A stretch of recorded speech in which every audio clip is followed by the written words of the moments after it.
good afternoon, good evening if you're in China, and welcome to the Drummers Education Connection. We're here every Tuesday morning to talk about drums, drumming, education, inspiration, um, performance, all different kinds of stuff. We interview famous drummers on our show, not so famous drummers, and we talk about things that are relevant to what we do. So, thank you for joining us once again. I'm here with my good friends Bart Robley and Rick Stojak. Unfortunately, our fourth member, Chip Ritter, couldn't make it today, so we wish him the best today with what's going on for him. And we welcome you to our show. We are here today to talk about jazz comping. So every week we come up with some new topic that one of us is interested in or suggests, and this was a great one. So we haven't really gotten too into the weeds talking about technique or approach to different styles of playing, and so this would be a great episode. I'm really excited to talk about. Before we get started, we're going to start with our little segment we call Good Things, which is just a quick check-in with each other to see what's going on in our lives, musically or otherwise, what's going good. We always like to focus on the positive. So, Bart, what's happening with you, my friend? Hey, what's happening, guys? First of all, let me ask, is my microphone too loud or too soft? Is it You're okay? fine. You're fine. Okay, great. I got a lot of good things going on. Last weekend had a nice surprise birthday party for my wife, and we surprised the heck out of her. So that went over well. That was great. Happy birthday. Second, yeah, thank you. Actually, her birthday's tomorrow, and I'm going to be out of town. So we had the party before, and then we're going to go out to a nice dinner Saturday because I don't have a gig on Saturday. So that's always really nice. So Leah was very surprised, and we had a great time with her. A lot of people came out to celebrate. And then I leave, I get off the podcast, gonna go brush my teeth and get on a plane and go to Reno. We are headlining opening night of Hot August Nights, which is the nation's largest hot rod show. This is our second time playing. I'm playing on the big stage, headlining that. So the opening night. So should be a pretty good crowd. And gonna be a lot of fun. So I'll be doing a live check-in from there. And then last but not least, Drummers Education Connection is now a podcast for real. We are on Spotify. We are on Apple Music. We are on Amazon. We're pretty much everywhere you can listen to podcast. So really excited about that. And for people out there watching this now or in a rerun on YouTube, please go to those places. And if you would just follow us, like us, and all that sort of stuff, it helps the algorithm and helps us get boosted up. That would be just fantastic. Same thing with our YouTube site. But now we're on a podcast.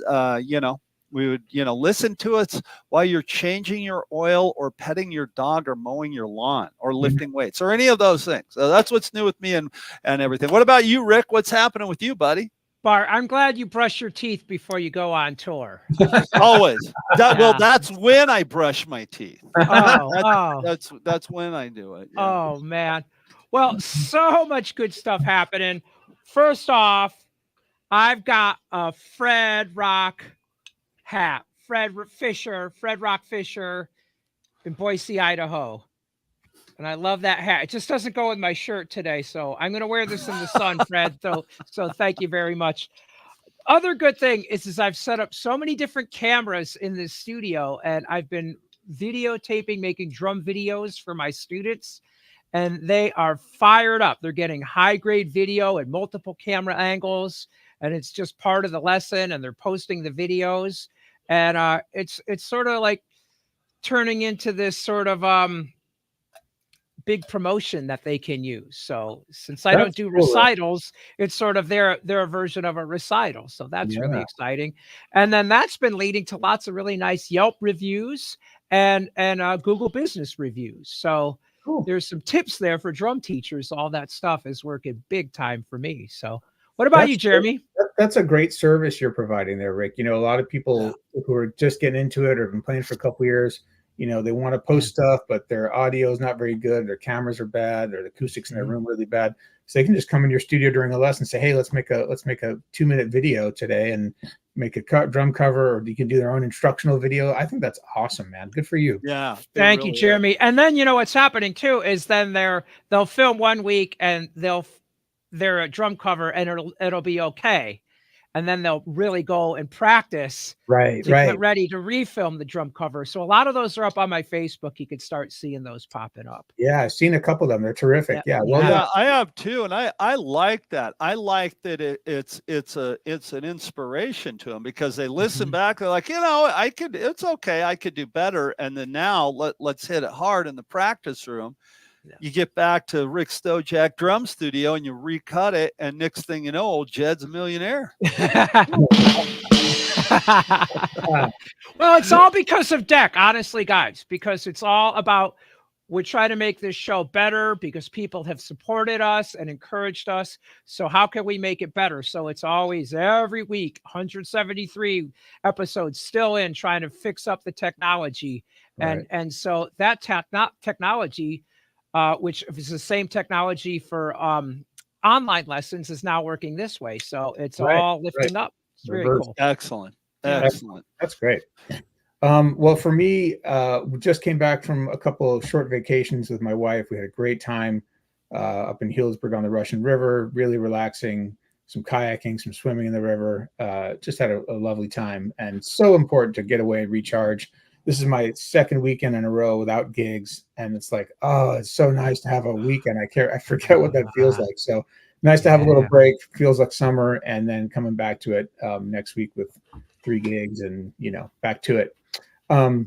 Also, I'll mention we just picked up Evan, my son, who's a piano player from Stanford Jazz Institute, where he was spending a week attending a program there, and he said it was a life-changing week for him. So highly recommend this program. It's based at Stanford University by an organization called Stanford Jazz, and they have pretty much the world-class jazz musicians come and be the faculty every year, and it's a rotating faculty, often a lot of new people each time, some people the same. And he's been going there, I think, 4 years, and just he's 18 now, so he was hanging with the adults till 2 a.m, talking about music and playing, and just got lifted up by these amazing world-class players who were telling him that he's got what it takes and he could be one of the cats if he keeps working at it. And just an empowering, inspiring experience for him. So I'm so delighted for him to have that great experience there. Awesome. Cool. Did I miss anything? I think we're going to jump in now. Jazz comping. So I know I'm kind of the resident jazz player here of the 3 of us. I know you guys have done some jazz playing. So, this is a discussion, and we invite you to contribute our listeners any thoughts or comments. You can post them there on YouTube and on Facebook, and we'd love to hear what you have to say. Because I learn all the time from the Drummers Education Connection. And I know you guys do too. So, oh yeah, completely. So, I teach quite a number of students who are jazz players and getting into high school programs, or they're adults and they're playing in community music schools that have jazz programs here. The Jazz School is a really terrific resource here in Berkeley. And I get a lot of rock drummers who come in and say, I always learn to play jazz, but I never knew how to do it. So, this is the stuff that interests me now. Set me up on a program, and how do I go about it? So, of course, the first thing we talk about is sort of the skeleton basic groove of what makes swing move, right? Which Bart's going to play for us right here. Just your basic jazz ride cymbal pattern goes like this. Right. And it's interesting to know that that pattern, which many drummers and historians attribute to Kenny Clarke as being sort of the first drummer to really kind of define that, I guess, started from a rudimental, like a 5-stroke roll on the snare. So right before there was jazz, there was the early drum kit. Who knew how to play the drum set? Rudimental snare drummers, right? Right. And so brrrap on the snare kind of migrated over to the cymbal, and then became the primary timekeeping element for playing this new style of music. Anyway, a little history. When that started, I'm going to geek out here. When that started, that was, so long ago. It was before really the hi-hat was invented. It was a sock cymbal back then. It was much lower. Was that, do you know if that was something that was in there at that time, or was it just kind of the spangalang ding da ding? Yeah, there were earlier drummers in Kenny Clark who were Right. swinging, right? Mhm. Sid Catlett and Chick Webb and guys who predated him. But my understanding is that he was sort of the first one to really incorporate that as the main, timekeeping element. Hi-hat, we should get Kelly Ray Tubbs on here, Daniel Glass, who could really pin down. Oh God, that would be awesome. But my understanding is hi-hat was around the teens that it became a common piece up on the pole. Okay. Anyway, so but Jeremy, I have a quick question for you too, just to elaborate. Who was Kenny Clark playing with? Do you know what artists you might listen to hear that? Charlie Parker, one of the big ones, that the primary ones that he played with. Yeah. Yeah. And then the other quick question was, if you could elaborate on how you're saying the 5-stroke roll was the segue to the pattern. Yeah. Could you elaborate on that? Like the that the yeah. Yeah, that's ring, ring, ring, ding. yeah. Oh yeah, okay. Yeah. Like you hear some of that stuff in the early Louis Armstrong recordings where the drummer's keeping time on the snare drum. Yeah. It's kind of a more rudimental kind of thing. The early like in the ragtime era, they had a lot of that timekeeping on the snare. I have a question in regards to that, and I know I'm interrupting your thought, and I'm sorry, both of us are. I apologize for that. But if we look through history, since we're talking rudiments, like a modern 7-stroke roll is right. You're 1 hand, a 2 hand, but like if you look at an old school 7-stroke roll, like from like with drums and fife, and on the original 26, also it was more of a triplet feel. Like if you like in the Nard book, right? All of those rolls are, you're thinking N triplet 1. In that case, that's how I'm thinking about playing over the bar line. And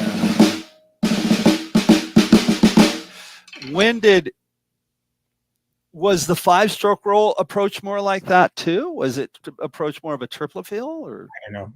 Okay. I was just curious if you knew that or not. Nope. We thought you know everything, Jeremy. That's why we wanted to do this episode, to pick your brain. Yeah. I know that there's a lot of things that I don't know. That's for sure. I always tell people that you're on the show because you're smart and you know how to spell. Yeah. Those things are both true, but I still don't. All right. So back on track. Comping. Right. So in modern context, you're coming in, you're a jazz student, you want to learn how to play jazz. So first piece is you get that cymbal pattern down. You get a light feathering 4 on the floor, hi-hat on 2 and 4. It's one thing to play that thing correctly. It's another thing to play that thing with feel. And a lot of rock drummers come in with a heavy touch, a heavy hand. And rock... like that. Right. Right. The balance of the parts, the balance of the drum set is very different playing jazz than playing rock. And, in rock and related styles, kick and snare, you could argue are sort of the primary propulsive elements. Boom, right. That's what you vocalize when you mimic a drum pattern. In jazz, it's all about the ride cymbal and the hi-hat. Those need to be on top dynamically, and the snare drum and bass drum need to be underneath, because the bass drum, in the swing era, the bass drum was playing 4 on the floor pretty much all the time, as a way of also supporting that bass, because the bass wasn't amplified in those times. And so, you had this big band. It was a dance band. Remember, this is dance music at the time. And so you had to have that pulse be perceivable. And, the way they talked about the bass drum is you wanted it to be felt but not heard, because the drums were pretty loudest instrument on the stage, but you want to have a light 4 on the floor to support the walking bass line. So, and the term is feathering, as you said. Exactly, feathering, right. So and that's a thing that takes a lot of drummers quite a bit of time to really get a feel for, because most people play that bass drum too heavy. So when you're doing that, right? When you teach that, are you teaching heel down, or you change out the beater like No. right now? It's hard for me to pull that off because I've got a plastic beater Right. on this bass drum pedal. So would you change that out? Well, I mean, I have a hard felt beater on my kick drum on all my drums, and that's what we use. I do have one of those big soft ones too, but that's not something you need to do. Okay. Hard plastic, yeah, and maybe switch to a felt, but it's more about technique, than it is about the beater. Beater can help you. Yes, heel down. I teach heel down. It's easier to control. It's easier to play lighter. You don't have the whole weight of your leg bouncing up and down on the ball of your foot, which it promotes a heavier touch on the kick drum. So on the comping too, and you touched on like this is the main element of it. And I apologize. I don't mean to keep interrupting your thought. You're talking about the swing pattern, the hi-hat and the ride and the hi-hat are going to be as the best way I've heard it explains was when I studied with Greg Bissonette. He said, in rock, meat, potatoes, in jazz, meat, potatoes, and that the kick drum and the snare drum are more like salt and pepper. Is that a thought process that you think like too? Yeah, I don't usually use the culinary reference there, but yeah, more or less that's true. I mean, so let's be clear though. So you're keeping time with the cymbal and the hi-hat, right? Yep. And if you're keeping 4 on the floor, if you're feathering the bass drum, there's a timekeeping element too. And then the left hand is free to move around and comp. This is what the comping is about. But you can also comp, and drummers do comp with the bass drum and even the hi-hat as voices. So if you listen to early swing stuff, and then getting closer toward the 1940s, toward bebop, you hear primarily the timekeeping on the bass drum, the cymbal, and the hi-hat, and then the left hand is doing all the business. And the business is punctuation and comping. So the standard format of most jazz tunes in a combo setting is that you play a head or the melody of the tune. This is the part that you would recognize as the tune, and it happens once. Or if it's a blues or a short one, it may happen twice in a row. If it's a more typical AABA or ABAB form, it'll happen once. And then you have solos, and then you have the head again at the end. So there's the melody, then there's like 90% of the tune is the improvisation that's happening over that same chord structure, and then you have the restatement of the melody at the end.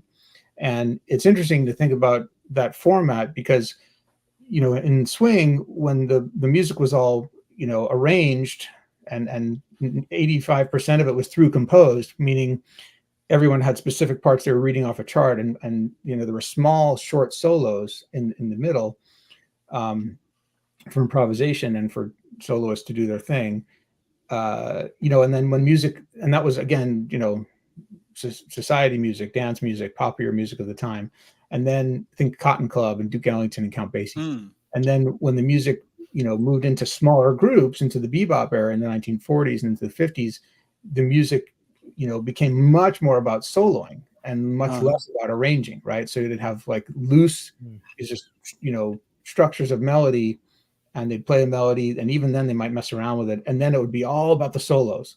So what was just like 10% of the tune now became 90% of the tune. So jazz as a medium became all about improvisation and not so much arranging, sort of moving further away from the classical model. What drummers would do behind, like if you're playing in a big band, you've got all these ensemble figures that you're setting up. And then, when time is happening, you might be doing some light comping. But when you're playing in a combo, it's all about the comping, and it's all about the conversation that you're having with the soloist and this sort of catching this magic every moment. It's almost like every soloist is reinventing a new melody as they play, if you will. It's one way. Okay. So you're having this conversation. So you there's the head, and that's the part of the tune where what's going to happen, right? So there's where you have a little bit maybe more of a plan, because this is how I'm going to punctuate this melody. Not that there's one way to do it, but you sort of know where the kicks are, and you know where you're going to put your fills and set them up, and maybe more or less which notes you're going to emphasize underneath the melody. And then you hit the solos, and here you hit the solos, and every time you hit it, same band, same, twice in a row, you don't know what's going to happen because they're making it up as they go, right? Within structure, but they're making it up as they go. Right. So your job as a drummer is to support that with each solo. And the first piece of the puzzle that you want to develop is as an independent left hand underneath that ride cymbal context. So Rick demonstrates just some left hand independence there with the eighth notes.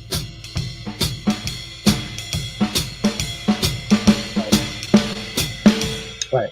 So that all that he's doing there with the left hand is sort of like would be Rick's contribution, his musical contribution, other than his feel and his time, to what's happening. And so in any given moment, when you're playing behind a soloist, there are four choices that you could conceivably make. And these aren't necessarily conscious choices in the moment. There are four things. This is a way of thinking about it. There are four things that you could do, right? You could echo back a phrase that you heard. So the sax player goes, bop, bop, beedoo, bop. And you hear that and you respond with bop, ga, right? Yeah, That's an echo, we would call that. Or you could respond with something that is not an echo, but sort of an answer. So you get that bop, bop, ba, da, bop, ga, do, good, ba, ba, ba, da, Would da, that be? da, da, da, da, da, da, right? Yeah. Would that be like question and answer? Yeah. Another term kind for of that? That idea, Yep. you know, a statement or response or a question and answer, right? Yep. Yep. Call response. Right. A third option would be to do nothing, which is often underappreciated and underused, right? You get paid the same? You get paid the same? Yeah, you do. You don't get paid by the note. Oh, cool. Not in my band. Oh. So leaving space, right? That's your third option. And then the fourth thing you could do would be you could play something unrelated, right? That's sort of your own tangent of an idea. Ba ba ba da ba boom da da boom boom boom ba ba ba ba, where you're sort of off on your own. Now this is just like how we would have a conversation. You know, we're talking, and Bart may say and he'll give me that little affirmation with his little punctuation behind my statement. Right. Exactly. Just like that. You said right. Exactly. That was your snare drum going ba got it. Right. Got it. So you could say you could echo back what I say. I say, Bart, you know, this is what I'm talking about, right? Yeah, this is what I'm talking about. Yeah, I get it, man. I totally understand. Or you could, you know, clam up and say nothing. Or you could say, oh, you know, that reminds me what I had for breakfast today. You know what? I never clam up and say nothing. Right. So I always got something stupid to say. Right.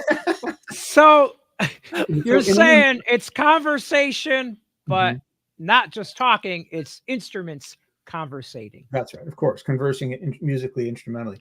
But you have to understand that as you're responding to what you're hearing, the soloist is already on to the next thing. So it's a constantly overlapping dynamic thing, right? Supporting the solo with energy and texture and you know, he may go bop bop ba da ba, and while you're responding gadoo badoo bop, he's already on to the next phrase. And so there's this overlap between what you were responding to a moment ago and then the next thing that's already happening, right? Okay. And so it's constantly in motion. That's part of why to do this effectively and musically, you have to really be listening, right? Because all of what you're doing, it has to do with what you're hearing. That's the stimulus for what's, you know, inspiring you with what to play. Right. And, you know, it's important to remember there's no right way to do this. You know, if you sat down three of the greatest jazz drummers in the world and asked them to play behind the same solo that was recorded, they're all going to play something a little different. But they're all going to have good instincts for time and feel and spacing and phrasing, right? So if you are too busy with your comping, it's going to step all over the soloist and not leave him or her room to do what they're doing, right? They're the primary focus. You're supporting it, right? Or you're sort of, you know, mutual endeavor together. And that's all. And okay, so if you're working with the band and the soloist is who you're supporting, would you play different comps for a piano player versus for a guitar player? Right? You and the bass player holding the time down, but you're playing. You've got a piano player and he's soloing, and then or guitar player, or horn player, whatever. Insert musician. Well, that's a good question, but the short answer is no. But there's a much bigger answer that's much more nuanced. And think of this: let's imagine you're in a quartet. Saxophone, piano, bass, and drums, and you're playing a jazz standard. You hit the first solo, it's a sax solo. At that moment, for the sax solo, you're playing in a quartet. You've got the piano comping behind, and the piano is comping in the same way the drummer is, rhythmically inventing where they're going to put their chords, but the chords are prescribed by the chart, but it doesn't tell them what rhythm to play the chords in. So they're sort of stabbing at the chords, and maybe adding color tones or whatever based on responding to the soloist. But rhythmically, they're kind of functioning like a drummer in that way, right? Okay. Okay, saxophone solo's over, and now it's piano solo. Well, now the sax player's dropped out. Now you're playing in a trio. Okay. Right. And a piano is a quieter instrument than the saxophone and doesn't cut as much. So generally, you're going to back off when you get to the piano solo dynamically. And then if the bass takes a solo, well, now you're down to a duo, bass and drum. So you're going to get way out of the way, play on a closed hi, tick, tick, tick, tick, tick, keep minimal time generally. Maybe the piano player will stab a couple of chords. And then, of course, there may be a drum solo where it's all bets are off and do whatever you want. But dynamically, the size of the group is changing. And so, dynamically, you're shifting to sort of arrange the tune, right, and complement what's going on. So, rhythmically, what I would do behind a piano solo or behind a saxophone solo might not be any different. My choices might not be different, but dynamically they might be. Dynamically it would be. So typically for a sax solo, you're going to be laying in a little bit more because a sax player is going to be louder. Well, as you said, it's a floor band. You've got a full more aggressive. You got a full 4-piece band with a saxophone, right? However, you might say, well, what about when it's just a piano trio, piano, bass, and drums? And there's still a tremendous range of dynamics potential with just a piano trio. And you can get really soft, and the piano can get super loud, and it'll be mic'd up, so it's up front more. So what I'm saying is not like a hard and fast rule. It's sort of just a general approach. Furthermore, generally speaking, often this isn't always true, but often true. Jazz solos will have kind of a dynamic arc to them, even within the solo. So it's not just like there are some tunes you'll hear, and some great tunes where like it's kind of grooves along at kind of the same intensity and the same dynamic level throughout an entire solo. And that can be fine. There's other times where you hear an amazing range of dynamics and intensity within the course of one solo, where it starts out really minimalist and then it builds and builds and builds and hits a climax and then comes down, and then you set the table for the next solo, right? Okay. Yeah. So that's a really important thing to be aware of as a drummer is the potential dynamic arc of each solo, and that you're helping to shape that in a pretty massive way. Okay. And you're on the lookout for that. So, let's imagine you're playing this tune and it's a looping form, as it always is. And, it's not determined ahead of time, unless maybe you're like in a class setting, how many choruses or how many times through the form each soloist is going to take. You don't know. So, saxophone solo starts, it's going to go X number of times through the 32 bars, right? Right. So every time it gets toward the end of the form, you're watching and you're listening and you're paying attention. And if they start winding down, you start winding down, and then you chill it out, and then let the next solo set the table for the next soloist, right? Because if you keep going wild and woolly, the next person's got to jump in on this moving train, and there's nowhere to go but down from there. Right.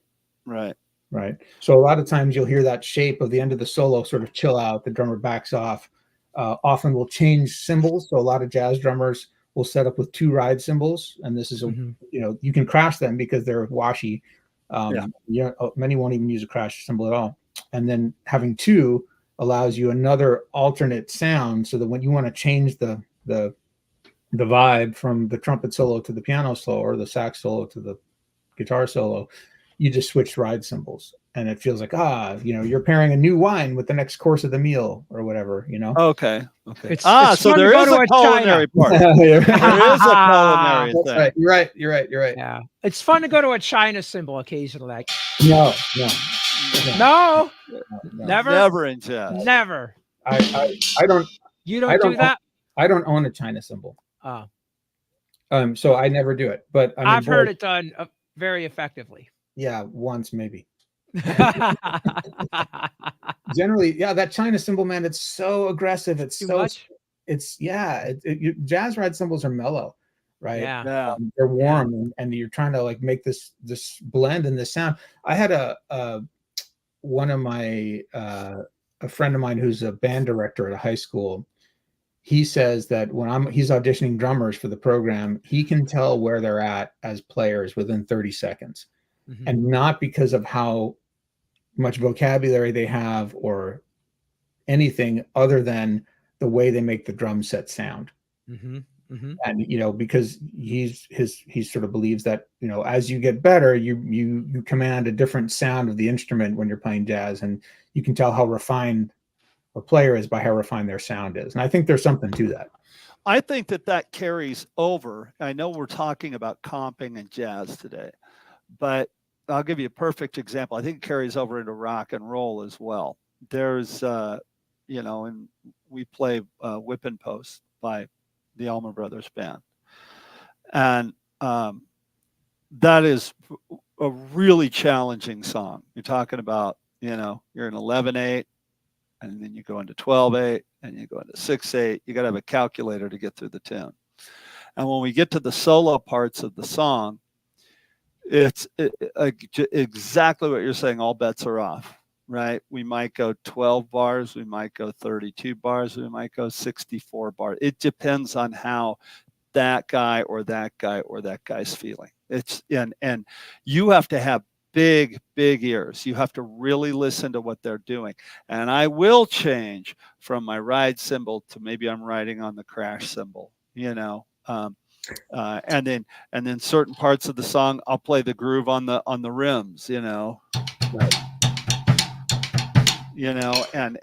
And so it's very, very, very I think if you can shape the way the drum set sounds in any style of music, you're a musical drummer. So Yeah. I just wanted to interject that because rock and roll is not always yelling at the top of your lungs, Right. especially when you get into stuff that's, the Allman Brothers are an incredibly musical band, a phenomenally musical band, and we do a lot of stuff, and a lot of our stuff is written in that vein. So it's not this monotone thing, Well, it's true what you say. Like, really, a lot of the things that we're talking about carry over to all styles and most situations. As a drummer, you're also an arranger. Even if you're doing it on the fly, you're arranging the tune dynamically in terms of intensity, color. So when you go to the toms or on the bridge, that's arranging the tune, right? It's got a different vibe and you're differentiating it from the verse. Right. Yeah. So we go ahead. No. Go ahead. So we started talking about the left hand independence and the choices you can make. And of course, when you're learning to play jazz, a lot of the work you have to do is to develop that left hand independence. So it's not just eighth notes and swung eighth notes. You want triplets, and you want 16th notes available to you, and syncopation underneath that left hand, with the left hand underneath the ride cymbal time. Of course, the next step from there is to start working the bass drum independent. So instead of keeping time 4 on the floor, the bass drum can start to comp like the left hand, and now you've got two voices, right? A high and a low. Ka-boom, ka-boom, stu-ba, ka-boom, boom. So you have this multi-chromatic, whatever arsenal to respond with. So when you hear the saxophone go dee-do, da-do, dee-do, you can do ga-boom, ga-boom, ga-boom, snare bass, snare bass, snare bass, ba-ba-do, ba-ba-do, ba-ba-do, ka-ka-do, ba-boom, ka-ka-boom, right? So you can now approximate the intervallic jumps that the horn may be taking with your kind of more crude melodic high and low between the snare and bass, right? So if I'm playing,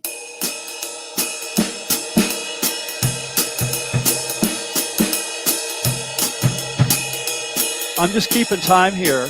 Somebody's soloing.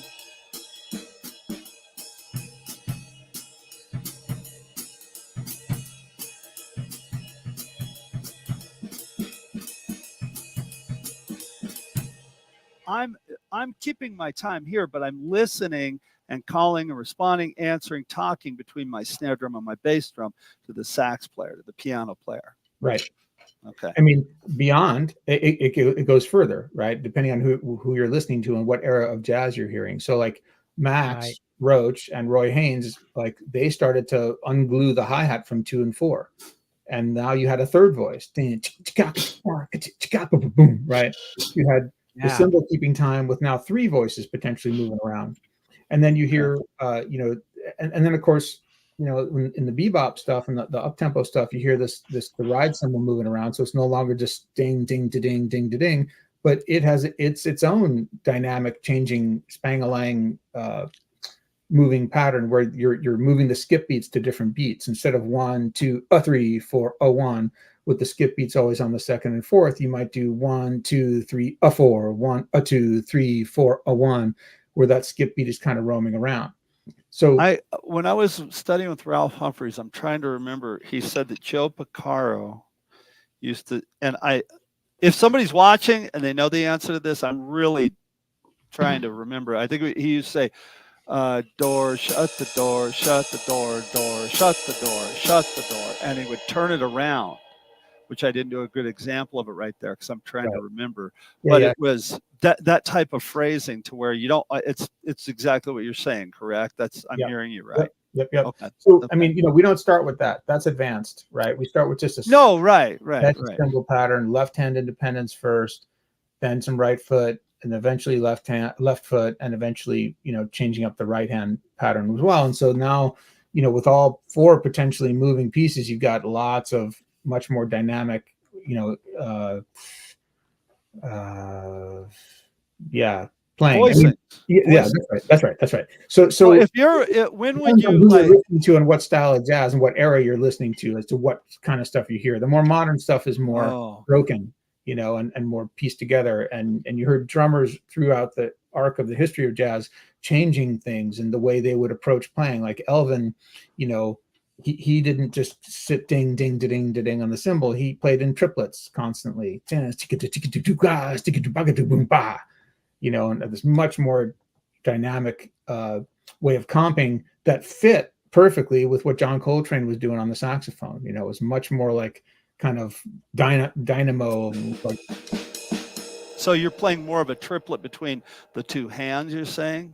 Sometimes between the 2 hands, sometimes between the left hand and the right foot, or the right hand, both hands and the foot. Okay. So yeah, you end up with all these triplet permutations between the hands and the feet, even the hi-hat too. You know, Jack DeJohnette did a lot of that stuff as well. Who did? Say it again. Jack DeJohnette. As a matter of fact, Jack DeJohnette. Okay. You know, just some real. If you're looking for some inroads to examples of this, you know, you can hear a really wide range of approaches to comping, from the minimalist, like one of the best examples of that, I know you guys know this one, is Jimmy Cobb on Kind of Blue, where it's like a vibe, right? It's a vibe, and it's smooth and it's mellow and it's warm, and he's like really underneath, and he chooses his notes really thoughtfully and musically and tastefully, and there's not a lot of notes at all. But it's cool, and it doesn't, you know, there's not a tremendous amount of dynamics, you know, on the drums. He sort of lets the soloist have all the space, you know, to go where they go. And then you listen to someone like Max Roach, check out any of his stuff with Clifford Brown. Study in Brown is, or Max Roach and Clifford Brown, both great records. And even on Study in Brown, you can hear like kind of a range of Max's comping, from like on Sandu, the slow blues where he's like super mellow and chill. And then on Take the A Train, he's like super busy and like he's, you know, took a bunch of, you know, whatever stuff to and like way more. And so, you know, it's interesting. I've played with players, and so much depends on the context, but I've played with players who want the drums to sort of just groove, and I play with players who want the drummer to really get into it with them. And so that and I didn't mean to step on you. That brings my next question. Like, I have the John Riley book here in front of me. Mm-hmm. There's some of these phrasings in here that are pretty busy, right? Yeah. So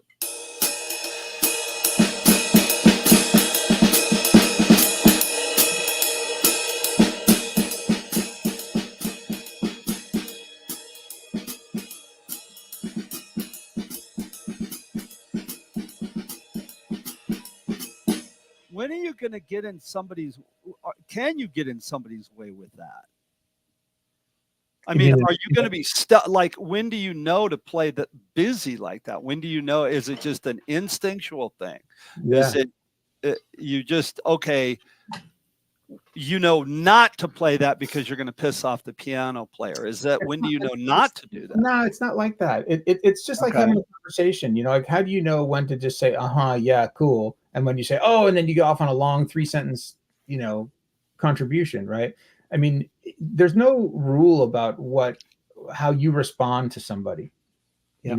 If you're listening and paying attention, your stuff will be relevant and make sense. And the more you listen to jazz and hear how it's done, and the more you practice playing jazz, the more you will develop the right instincts for what to play when. Not that there's a correct thing to play, but just like what sounds good, right? Does it sound more musical or less musical, right? You can hear the difference very much like between a beginner jazz player and an intermediate jazz student, let's say.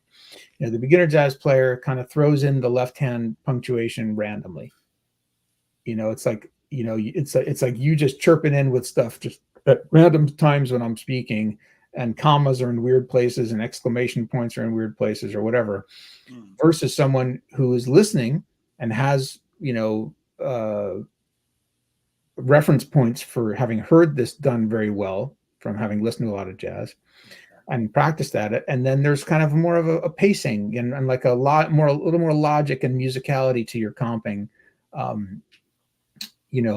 as far as a rhythm, like, whether you use a triplet, a busy thing or a more open thing, there's no correct answer to that question. It's really just, what do you feel like playing in response to this moment? Mm-hmm. And you can play busy, and that's a contribution, and you can play nothing, and that's a contribution. And it isn't. I might do either thing in any given moment, just based on how I'm feeling like responding to what I'm hearing. Right. Does that make sense?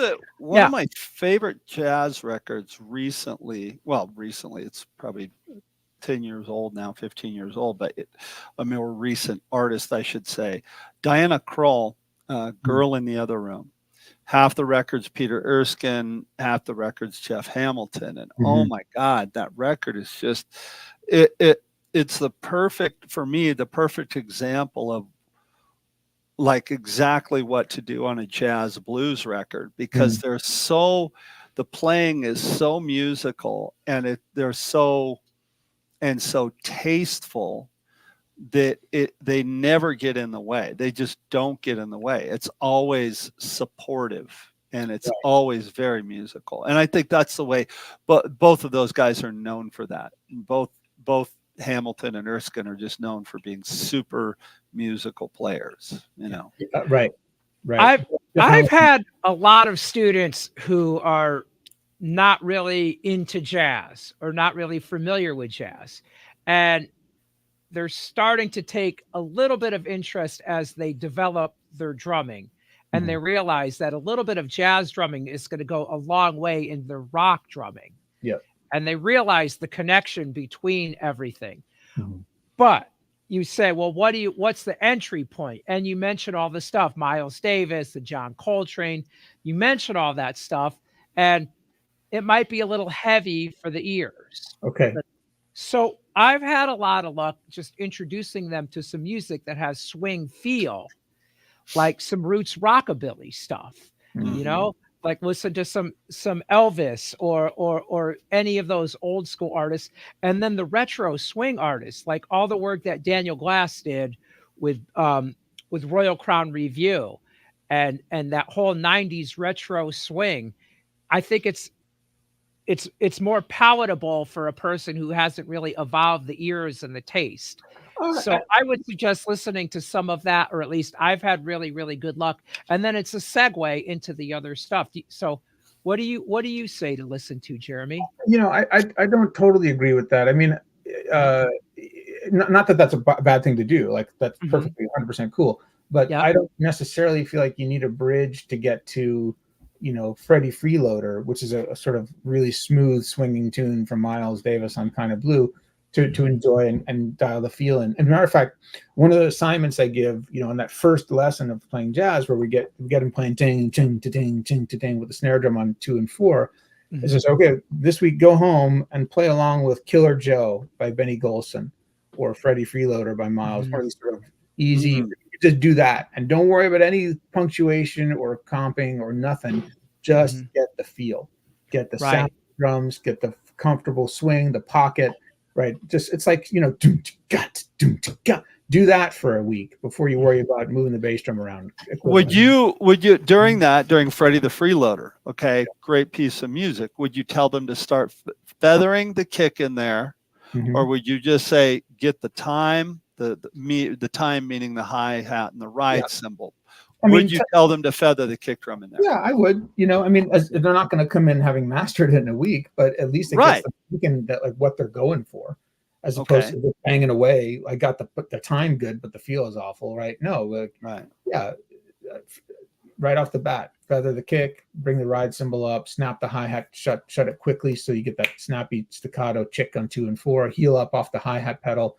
Yeah, we go over all the technical stuff so they can, start to shape it into something that sounds like jazz instead of not. Right. And I also like what Rick is saying, that you can, and I don't think you need to bridge a gap. Like, okay, well, let's go in, dip our toe in the pool.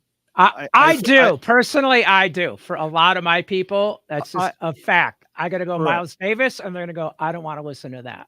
Yeah.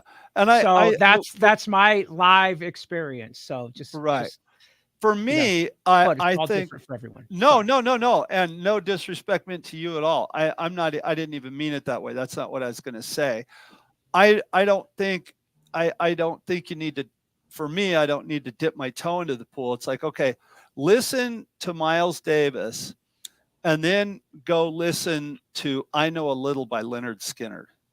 Okay. Listen to how those two worlds come together, right? Because if you can play the Miles Davis thing, and you can play a rock groove, and you can swing with the Miles Davis thing, you may not be able to get the touch and the feel that Jeremy's talking about, but you can now take that and you can work an up-tempo rock thing.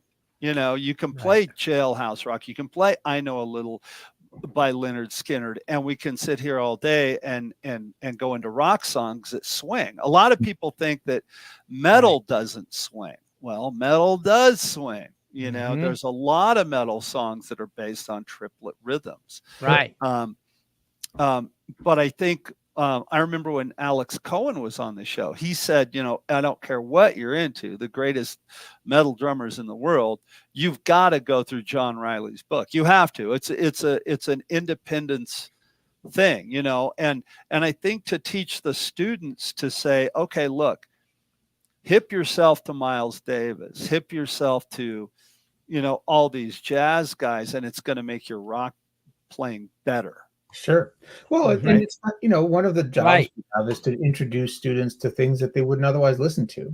Right. That's true. Things, open up their ears and their drumming. And, sometimes someone will come in, I'm not interested in jazz drumming. And then slowly but surely, they end up super into it. Right. That's right. Yeah. Exactly. And I think it is really about where we take them as a teacher.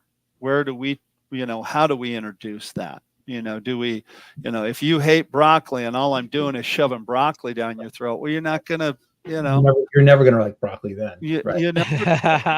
But if I'm like, okay, here's, Royal Crown Review, or here's a rockabilly thing, and you can see how the Royal Crown Review thing was completely influenced by the Miles Davis thing.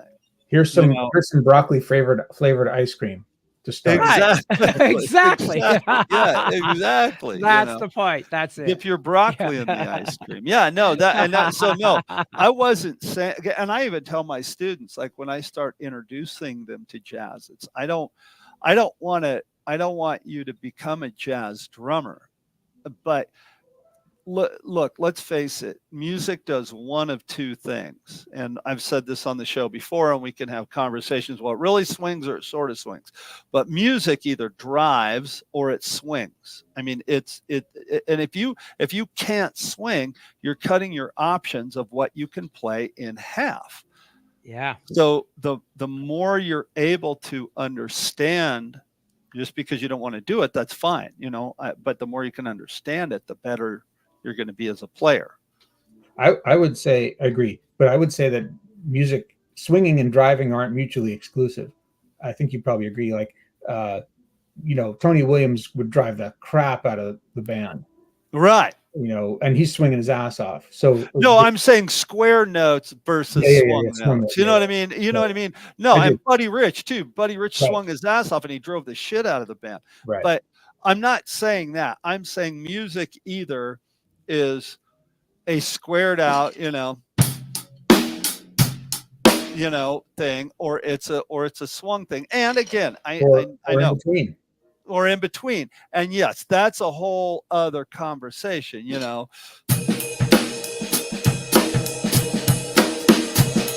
Right? I mean, it's a whole conversation. You can go different variables, but that's what music does. And if you can't swing, you're cutting your options in half. That's right.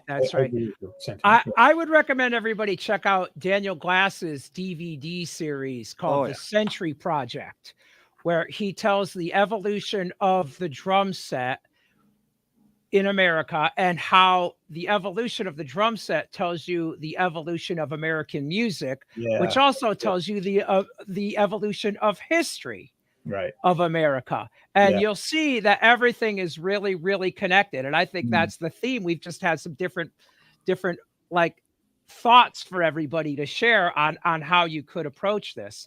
And I also find it interesting that when Daniel in the 90s started Royal Crown Review, which was this whole retro jazz thing, jump blues and retro music, like Brian Setzer Orchestra and Royal Crown Review, Big Bad Voodoo Daddy, Cherry Poppin' Daddies. These bands got really, really big. And Daniel had said that, and I might misquote him, but he said, we were trying to be authentic to jazz and jump blues and all of these styles of music, but we wanted it to rock. And then what they realized is that it did rock. They didn't have to make it rock. They just did it. And it did actually rock. It had its intensity. And sometimes I think we think rock and heavy is, sometimes it's just distorted guitar. People hear a distorted guitar and they think it's heavy. They don't understand that Miles Davis is heavy as hell, as far as I'm concerned, and all this swingy bop jazz stuff. So just some things to think about in your head when you're listening to everything and keeping an open mind. When I was in college, we had a substitute teacher one day from my music theory class, and he came in and he gave a lecture on motivic development. And he talked about Beethoven's, is it the fifth or the ninth? It goes, bum, bum, bum, bum, I forget, the fifth or the ninth, whatever, whichever symphony was. And then he talked about So What, Miles Davis's So What, do beat up, like, and using these, or no, it was Freddie Freeloader, ba-da, beat-da, ba-da, and just taking a simple bone simple phrase and working it and developing it and throwing in variations harmonically and rhythmically. And he made this connection between classical music and jazz that, like, in that way that I hadn't thought about. It's like, oh wow, fascinating. So cool. And of course you hear that same thing in rock, and there's all these ways that different styles of music overlap and have threads in common that give you access to them. So I mean, a lot of people, maybe Rick, you're thinking like your students are like jazz phobic, or like, right. They're like, oh, that jazz, that's some crazy shit I can't ever understand. Right, yeah. And this idea about what it is that's totally divorced from the reality. And truth is, there's a lot of jazz and rock. There's a lot of rock and jazz. And there's a lot of ways that you can understand jazz. And once you begin to have those access points to understand it, it actually makes it a more enjoyable listening experience, right? Yes. So even some of the stuff we're talking about today, like in terms of what you hear drummers doing when they're comping, is like, oh, okay, now I understand conceptually what's going on there. That's kind of interesting. Let me listen to that and see what I can dig, as opposed to just, oh, it's complex, it's too much for me, it's too intellectual, demands too much of me as a listener. And we're also making these big generalizations about jazz with a capital J, but like there's just like rock, there's like everything in rock, from Neil Diamond to Motorhead right? I mean, Oh yeah. and everything in Right. between. And so in jazz too, like there's massive range of what stuff is in the jazz section at the record store. And you might find stuff that is absolutely going to turn you off. There's plenty of jazz I can't listen to, but there's so much that's there that's great and beautiful. Just like rock, you might say, oh, I'm not into this kind of thing. Okay, cool, but you love this other stuff. Well, Right. jazz is not just monolithic, there's a whole wide range of different kinds of jazz and different artists doing different things. And Yeah. it's very wide. I think if you listen to like we'll all agree that Steve Smith is a monster, and his knowledge and his understanding of jazz and jazz history is second to none. I mean, he's like Daniel Glass, and listen to when he did that tour with Journey a couple of years ago. I mean, Dixie Highway, listen to that tune. And then that's where he goes into his drum solo, and everything that he does in his drum solo on Journey's stage, arguably one of the greatest pop rock bands of all time, is you're listening to Max Roach, man. I mean, you're listening to Max Roach, play double bass, and oh my God, he is a master at that, so cool. Yeah. Hey, I'm going to do a shameless quick self-plug. Go for it. My 4th book that just came out, How to Build a Drum Groove Mastering Triplet Bass Grooves, has a ton of comping exercises for you. And there's even a chapter that has swing time, but with backbeat, like in rockabilly, and lots of songs that use those kind of variations that you can just lock into and play steady to. Known hit songs that from different decades. So it's on my website. So there's my shameless self-plug. Had to do it. Rick's books are fantastic. Check them out. Every one of them is worth its weight and worth the price because they're massive resources. Highly recommend. Huge. As a matter of fact, I just put a link in our chat to our website and our shop page that has all of our books there for sale. So you can check out all the stuff that we have to offer. Right. Yep, I think that's it for today. You guys, anything else closing? I got to get on a plane and get to Reno. Brush your teeth. I got to brush my teeth, then I got to get on a plane. Have a great trip, Bart. Safe travels. And if you're in Reno, come see the band. We're going to be there tomorrow night on the main stage outside of, I don't even know the name of the casino. It's the big casino. Another casino. It's a casino. I got to say this one thing about comping. If you want to hear some like primo examples, check out anything with Philly Joe Jones, especially the early Miles Davis recordings. Those are like some of the best places to start listening. Hey, Jeremy, what about plug yourself? I know you've recorded some incredible jazz albums. Can you point us in a direction to hear you do all this? Yeah, all my stuff's at my website, jsteinkohler.com. I've got like a band called Mophone with 2 saxophones and drums, just a trio like that. We do a lot of kind of New Orleans funky stuff, but there's a lot of jazz in there.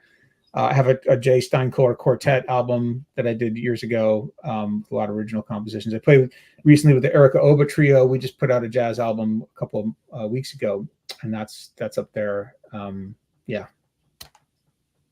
Cool. Good Very stuff. cool. Good stuff. Very We missed you, Chip Ritter.